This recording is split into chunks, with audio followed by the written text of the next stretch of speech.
Здравствуйте, в студии Николай Борисов и обзор чрезвычайных происшествий. Открыт сезон кражи велосипедов. В столице республики за последнее время зафиксировано сразу 3 подобных случая. В первом украли велосипед BMX стоимостью около 120 тысяч рублей. Во втором и третьем велосипеды Stark, стоимость примерно 17 тысяч.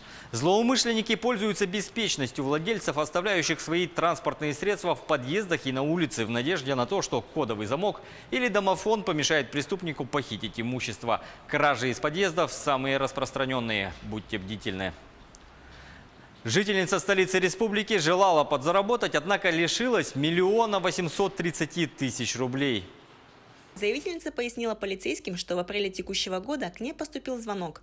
Неизвестный представился сотрудником по трейд-продажам и предложил ей заработать на интернет-торгах, на что женщина согласилась. Затем мошенник убедил ее оформить кредитные договоры с помощью интернет-приложения одного из банков и переслать их на указанный интернет-сайт. Будучи введенной в заблуждение, потерпевшая оформила на свое имя 3 кредитных договора и через сайты обменники валют различными суммами перевела в адрес указанного мошенником интернет-сайта 1 830 000 рублей.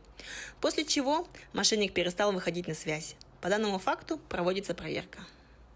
Пристрой к школе сгорел 13 мая в селе Тея Кобяйского района. Как сообщили в диспетчерской пожарной части муниципального образования, в результате пожара сгорело помещение размером 5 на 6 метров с теплыми туалетами. Основное здание школы не пострадало. Причину произошедшего предстоит выяснить. Село Тея – труднодоступный населенный пункт, сообщение с которым доступно только во время автозимника.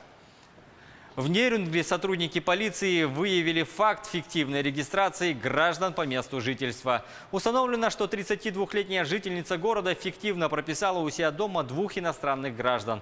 Возбуждено уголовное дело по статье «Постановка на учет иностранного гражданина или лица без гражданства по месту пребывания в жилом помещении в Российской Федерации». В Ленском районе полицейские установили подозреваемых в краже. Один из них – 17-летний школьник. В дежурную часть обратилась 63-летняя вдова с заявлением о краже инструментов из гаража. Как выяснилось, похищенные инструменты принадлежали ее покойному супругу. Неизвестные похитили тепловую пушку, болгарку, автозапчасти и сварочный аппарат.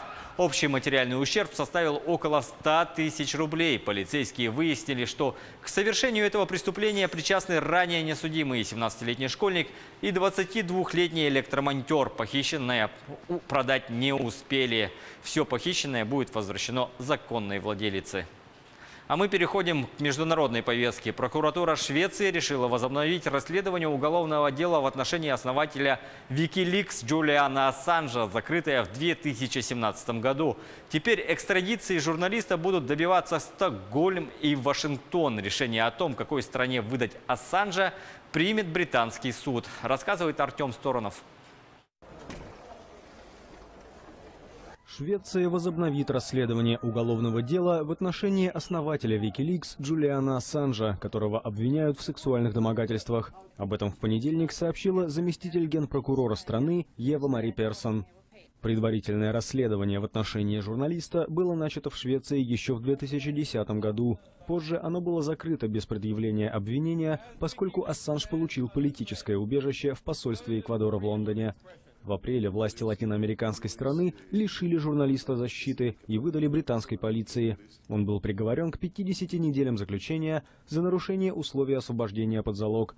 Стокгольм решил возобновить дело, поскольку снова появилась возможность требовать экстрадиции Ассанжа в Швецию. Изучив результаты предварительного расследования, я пришла к выводу, что все еще есть основания подозревать Ассанжа в совершении изнасилования.